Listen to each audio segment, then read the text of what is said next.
Hello and welcome to our last food law video of 2018.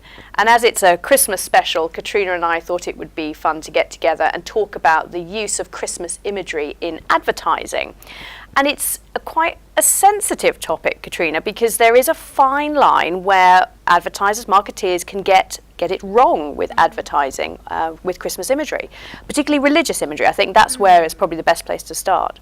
Yeah, and it is that real kind of religious imagery where we get the sort of the grey areas, if you like, and for me this is really well illustrated by the Antonio Federici rulings, because there are two of them, one which was upheld and one which wasn't, and they really to me illustrate sort of how on one hand something that is a light-hearted take on religious imagery that wouldn't offend in the main is acceptable, and on the other hand something that really goes to the core of people's beliefs and potentially mocks them is not okay. So on one hand we had a ruling that was the complaint was dismissed about the three wise men bringing ice cream as gifts for the baby Jesus, and that was found to be, well, it's a light-hearted take, it doesn't go to the core of people's beliefs, it's okay, it's the right side of the line.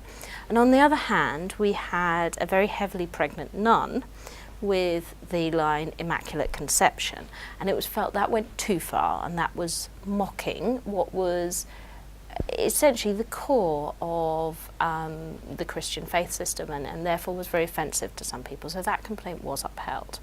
What about sort of imagery that could be religious but can also be quite secular? So take carol singers, for example. Now, you know, they might sing Christian Christmas carols, but equally they might sing songs from popular culture. Exactly, and actually we had a ruling, a KFC advert, where the ASA said, well, actually, you know, it is part of the sort of wider tradition, it's not necessarily just about Christianity, and again, it's not that sort of real core of the faith, so actually that one was okay.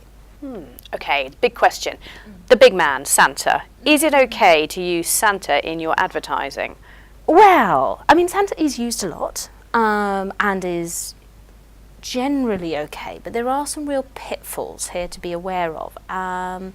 The first of which, actually interesting, is the ASA gets a lot of complaints about ads which suggest to children that Santa might not be real. And there have been complaints saying that this might cause distress to some children, which is obviously a no-no under the code. They're not generally upheld.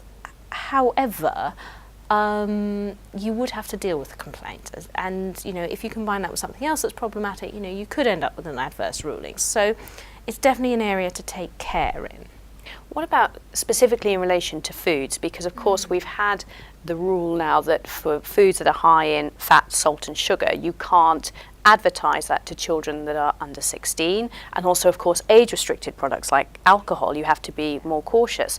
So how would Santa and other sort of Christmas characters fit into that context? It's a really interesting one, actually, because for all those age restricted products you're not of course allowed to target children for obvious reasons, and although there's no rule about Santa as such, if you look at all the guidance about what is targeting children, the ASA look at things like, are you using like bright colours? Are you using characters that are popular with children?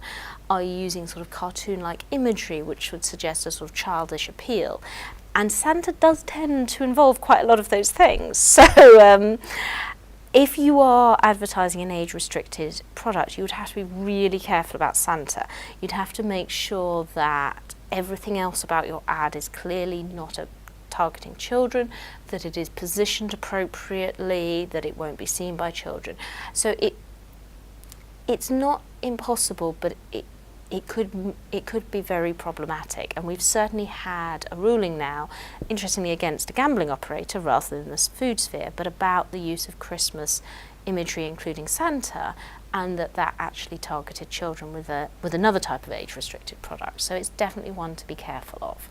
Well, thank you, Katrina. I think that's really interesting. Perhaps the overarching message is to be cautious and to be mindful of where some of these sensitivities might be.